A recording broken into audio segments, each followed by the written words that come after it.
তাকায় দাও ওইদিকে। হ্যালো সবাইকে, তো আজ আমার ভিডিওটা আমি মাম্মিকে দিয়ে স্টার্ট করেছি। কেন যাবে তুমি? তুমি ভালো না, বারে বারে দোকান যাও।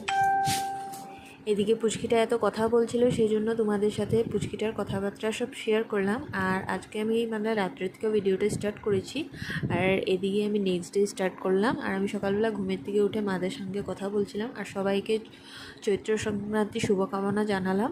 আর এদিকে নিয়ে বসে পড়বো এখন দই চিড়া মুড়ি যা যা থাকে সবাই খাও। আর এদিকে দেখো পুচকিটা কি স্টার্ট করেছে।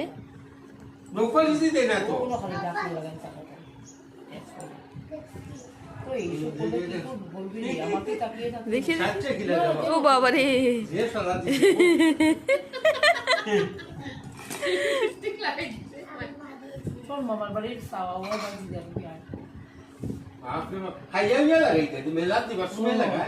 এখন লাগাইনি শোনা, অনেক সুন্দর। আবার করে দেবে। হ্যাঁ, কে দিয়েছে? আরও কি বলবো তোমাদের, ওকে নিয়ে আজ সারাটা দিন ব্যস্ত ছিলাম, সেই জন্য কিছু করতে পারি নাই। আর এদিকে মা রান্নাঘরে এসে সবজি কাটছিল পাচন বানানোর জন্য, আর কি কি শাক খাবে, নিম পাতা ভাজা, তিতা ভাজা, এগুলো খাবে। তো আমি ভিডিওটা এত করতে পারি নেই, ওর সঙ্গে ব্যস্ত ছিলাম। তো এইগুলো দেখো আজকে রেডি করেছে, আর শেষে এই যে পাচন বানিয়ে নিয়েছে। আর সবাইকে আমার ভিডিওটা কীরকম লেগেছে প্লিজ কমেন্টসে জানাবে। ওকে, বাই বাই।